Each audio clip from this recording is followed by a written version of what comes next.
काकरतळे येथील मुलांनी केली शिमगोत्सवात सुरुवात।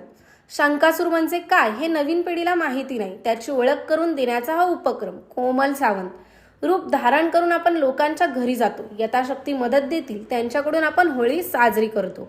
प्रवीण जोशी कोकणातील सर्वात मोठा सण म्हणजे शिमगोत्सव, यासाठी कोकणवासी आवर्जून होळीसाठी गावाकडे येत असतात। शिमगा म्हटल्यानंतर यामध्ये सर्वच लहान थोर नागरिक सहभागी होतात। मात्र कुठेतरी आता या शिमगोत्सवाच्या जुन्या रूढी परंपरा तरुणाई विसरत असल्याचे लक्षात येत असताना आम्ही महाडमधील काकरतळेतील मंडळामार्फत या शिमगोत्सवाच्या जुन्या रूढी परंपरा जाग्या करण्यासाठी नवीन उपक्रम हाती घेतलाय। काकरतळेतील लहानग्या मुलांनी आपल्या आळीतील शिमगोत्सवाच्या जुन्या रूढी परंपरा जाग्या करण्यासाठी यावर्षी शंकासुराचे रूप धारण करीत संपूर्ण आळीमध्ये घरोघरी जात जुन्या रूढी परंपरा पुन्हा एकदा दाखवून देण्याचा प्रयत्न केलाय। शंकासुराबरोबरच या ठिकाणच्या लहान मुलांनी वेगवेगळे मुखवटे परिधान करत संपूर्ण आळी वाजत गाजत मिरवणूक काढली आणि दारोदारी जात खऱ्या अर्थाने शिमगोत्सव काय असतो हे दाखवण्याचा प्रयत्न केला। यावेळी या सर्व नागरिकांनी आपल्या पद्धतीने या लहान मुलांच्या हातामध्ये जमेल तेवढे पैसे देत त्यांचा आदर केला। त्यामुळे या लहानग्या बालगोपाल यांच्या चेहऱ्यावरती वेगळा आनंद पाहायला मिळाला। आजची तरुणाई कुठेतरी शंकासूर म्हणजे काय हे विसरत चालली।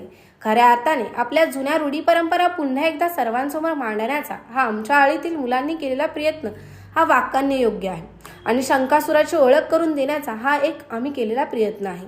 यावर्षी जरी हा उपक्रम थोडक्यात राबवला असला तरी पुढच्या वर्षी मात्र आम्ही हा उपक्रम जोरदार पद्धतीने राबवू, असे मंडळाच्या सदस्या कोमल सावंत यांनी सांगितले। आज आमच्या आळीतील लहानग्या मुलांनी वेगवेगळे रूप धारण करीत प्रत्येकाच्या घरोघरी जात शंकासूर म्हणजे हे दाखवण्याचा प्रयत्न केला आणि खऱ्या अर्थाने शिमग्याला सुरुवात केली।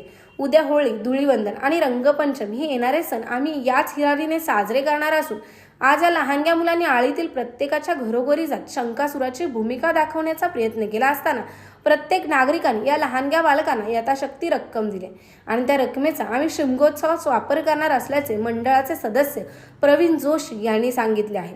ब्युरो रिपोर्ट, तेज मराठी न्यूज, महाड, रायगड।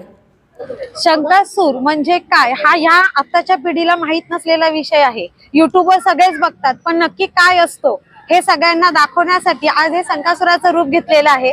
तसंच त्यांना साथ देण्यासाठी इतर मुलांनी सुद्धा वेगवेगळ्या वेशभूषा केलेल्या आहेत।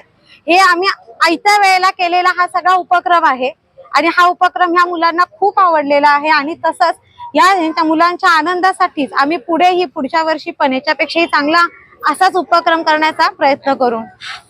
आता तुम्ही बघाल की जे बदलतं जनरेशन आहे आणि बदलची जी पिढी आहे आता त्या पिढीला जुन्या काही रूढी परंपरा काहीच माहिती नाहीयेत, परंतु ह्या जे काही आता लहान मोठी मंडळी आहेत की लहान मंडळी आहेत की त्यांना जुन्या आपल्या रूढी व परंपरा माहिती व्हाव्यात आणि नेमकं शिमगा म्हणजे काय आहे, शंकासूर म्हणजे काय आहे, किंवा जे आपण मुखवटे घालून जे आपण चेहरे बदलून लोकांच्या घरी जातो त्यांच्याकडनं यथाशक्ती देतील ते काय आपण त्यांच्याकडनं घेत असतो आणि त्याच्यातून आपण आपली छोटीशी होळी साजरी करत असतो किंवा आपली रंगपंचमी साजरी करत असतो। तर पुढच्या पिढीला शिमगा म्हणजे काय हे काय कळावं यासाठी आम्ही केलेला छोटासा उपक्रम आहे। या उपक्रमामार्फत आम्ही आमच्या जे मंडळाचे जे आमची आळी म्हणतो ज्याला आपण, म्हणजे जो आमचा एरिया आहे त्या एरियामध्ये आम्ही प्रत्येक घरोघरी फिरतो आणि प्रत्येक घरोघरी फिरून 10, 20, 50, 100 जे काही रुपये देतील आम्हाला ते आम्ही यथाशक्ती आम्ही घेत असतो। नमस्ते।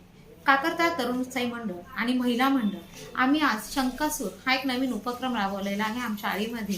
हा शंकासूर पूर्वीच्या काळीमध्ये एक राक्षस होता, परंतु कोकणातील लोक त्याला देव मानत होते आणि हा शंकासूर शिमग्याच्या काळामध्ये लोकांच्या घरोघरी जाऊन त्यांना आशीर्वाद देत असे आणि हाच उपक्रम आताच्या पिढीला कळावा त्यासाठी आम्ही एक छोटासा प्रयत्न केलेला आहे।